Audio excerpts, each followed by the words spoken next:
Okay. Hello, everyone. My name is Alec Pellicciotti, and I am a fourth-year chemical engineering student graduating in the fall of 2021. This video was made through the Student Active Learning Initiative, sponsored by the William G. Lowry Department of Chemical and Biomolecular Engineering at The Ohio State University. In this video, I will be giving an introduction to recycle and purge streams. Here's an overview of what I'll be going over in this presentation. We'll start with what recycle, bypass, and purge streams are. We'll then move into the purpose of having recycle streams in a system, followed by the importance of learning about recycle streams in the CBE 2200 class at Ohio State University. I'll also talk about where else recycle streams are applied in the chemical engineering curriculum, as well as where you might encounter recycle streams in real life at an internship or throughout your career. Lastly, I'll touch on some problem-solving strategies, since recycle problems are not the most intuitive topic to understand when students are first introduced to them. So what is a recycle stream? As I've shown in the diagram below, a recycle stream is a stream taken at a later part of the process and returned at some point earlier in the process to be combined with the feed at a previous point. It also is important to note that the recycle stream circulates inside the overall system, and no part of it exits the overall system. If I were to draw a black box around this entire drawing, we would only see one arrow entering the box and one arrow leaving the box. So we have an internal circulation. I also want to point out one feature of a system containing a recycle stream, which is the mix point that I have highlighted there, where the recycle stream meets back up with the feed. An important feature of this mix point is that if I were to label the original feed 1, the recycle stream 2, and the resulting stream from the mix 3, I want to make the point that these three streams all have different compositions, and that the total mass of stream 3 is the sum of streams 1 and 2. It's important when reading a problem to understand if you're being given information about the feed to the overall process, which would be represented by stream 1, or if you're being given information about the feed to the process unit after the mix point, which would be stream 3. Okay, so next we have a bypass stream, which is essentially the opposite of a recycle stream. A bypass is a stream contained in the overall system which splits from the feed to a process unit, diverted around the unit, and combined with the output at the other end. As we can see, there is a mix point in the process like a recycle stream, and we can also see that the bypass stream is completely contained in the overall system, again, similar to the recycle stream. So if I were to have a box around this entire diagram, there would be one arrow in and one arrow out. However, we notice an additional feature, which is a split point prior to the feed entering the process unit where the bypass begins. The important thing to note about a split point is that the composition of the two streams leaving a split point is the same as the composition of the stream entering the split point. And the sum of the mass of the streams leaving a split point is equal to the mass of the stream entering the split point. So this is an important difference. In a recycle stream, we have a mix point prior to a given process unit, which creates a change in the feed composition, whereas in a bypass stream, we have a split point prior to a given process unit, which does not change the feed composition. However, both a bypass and a recycle stream will change the total mass flow rate of the feed entering the process unit.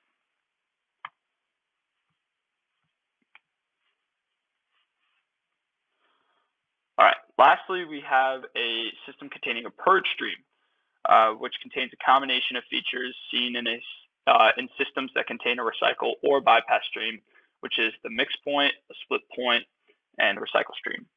So this diagram looks very similar to the one I had drawn in the recycle slide. However, before the stream leaving the second process unit returns to mix with the feed entering the first process unit, some of the recycle stream is removed and exits the overall system.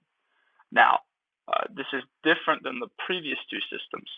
If I were to draw a black box covering the overall system here, I would see one arrow entering the box and two arrows rather than one leaving the box. The second one being the purge stream. The last thing I want to mention here is that even though recycle, bypass, and purge streams all have slight differences, the method to solving these systems is very, very similar in terms of the problem-solving technique. So why do we use recycle streams in some of our systems, aside from finding ways to make mass balances more difficult? Well, as most things in the professional world, engineering is driven by money. How can you make money and how can you save money? One of the ways we can save money in a chemical process is by recovering material. So catalysts, depending on the process, can be very expensive.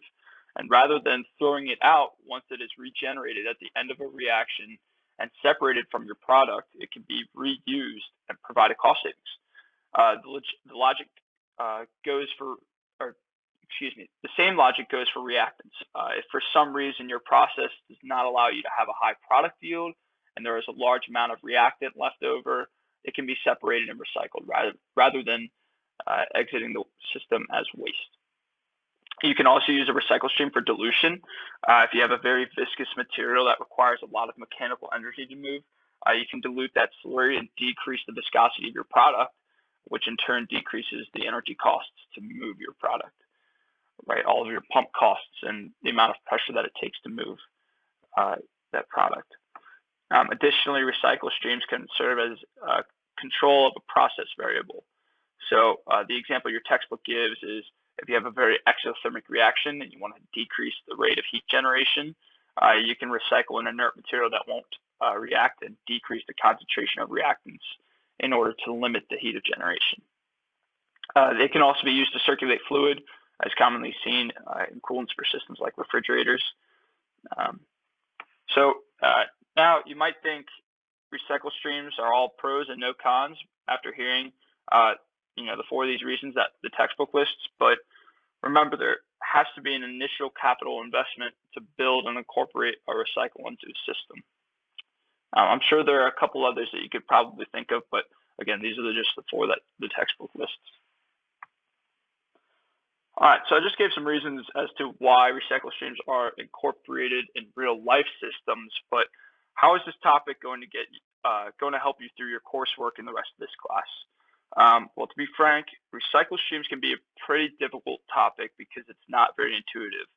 This is not the same type of problem solving or thinking that you have seen and may have gotten used to with some of your prerequisite courses in chemical engineering, such as calculus or physics. However, it is very much possible to learn and master recycle problems, and doing so will make mass balances and later energy balances much more intuitive. Additionally, if you're using the 5th edition of the Felder-Rousseau textbook, this topic is first introduced in Chapter 4, Section 5, and will be revisited in Chapter 4, Section 7. So you'll see recycle streams again in Chapter 4, Section 7, where reactions are introduced. And this will give you the ability to solve recycle problems for the first reason I gave in the previous slide, which includes problems that reintroduce catalysts and reactants back into the reactor feed, rather than having it exit the process. All right, so where can you find recycle processes throughout the rest of your chemical engineering coursework? Well, it will pop up next semester in the biggest unit of your separation processes course, distillation. So the diagram to the right is called a distillation column, and essentially the way it works is that it will use heat to separate 2 or more components based on their boiling point. And the component with the lower boiling point will come out of the top of the column as vapor because it's going to take less energy to change phase than the component with the higher boiling point, which will come out of the bottom of the column as a liquid. Now, what we do in a distillation column, as you can see, is that we'll actually take some of our product streams called the distillate in the bottoms and send it back into the column. So why is this? Why not just get all of our product possible? Well, you'll learn this a little more in Chapter 5, but by sending a certain amount of product back into the column, we're altering the vapor-liquid equilibrium behavior of the system. In other words, we're able to control how much of a component will be in the vapor phase and how much of a component will be in the liquid phase, which will affect the purity of the product streams. And again, the point of a distillation column is to separate two or more components into pure products. So depending on the specifications for how pure we want our product stream to be, such as 90 or 95% of one component, and the demand for how much of that product that we need, this will determine how much product is recycled back into the column. So again, like I mentioned previously, we're utilizing a recycle stream to change the composition of our system to our advantage. All right, where can you find recycle streams out in your professional lives as an intern or during your career? I just mentioned how important they are in distillation columns, as you'll find out more during CBE 2523. And distillation, as a side note, distillation columns take up a significant portion of the world's energy consumption. It is a huge investment of energy. So more likely than not, if you enter an industry that uses distillation columns, you'll be dealing a whole lot with recycle streams. Distillation columns are pretty effective at separating hydrocarbons. It's where they're most commonly seen. In the industry where we see hydrocarbons the most is in the petrochemical industry. So companies such as Marathon and ExxonMobil, who recruit chemical engineers at Ohio State, have huge systems of distillation columns to separate and purify hydrocarbons into your different cuts that you see at the gas station. Now, personally, I have never had any professional experience with these two companies, so I'm not sure how much exposure and math you might directly work with regarding distillation columns, but this is one of the better and more apparent examples. I also want to mention a less direct example of where you might see recycle streams in your professional career, but the concept and importance still very much applies. I have actually done a couple internship rotations with GE Aviation, who builds engines for commercial and military application. And the neat thing about what the modern jet engines do is that they have a pretty integral recycle process built into them, but they don't recycle mass like I've been talking about for this entire presentation. They recycle energy.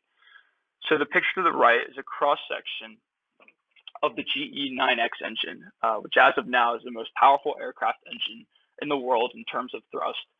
And there's a lot to it, but I want to point out just a couple things. If you can see my mouse, hopefully, this section here in the middle is called the combustor. And once air leaves the combustor, it enters the turbine area. This is the high pressure turbine that I'm circling right here, and this is the low pressure turbine.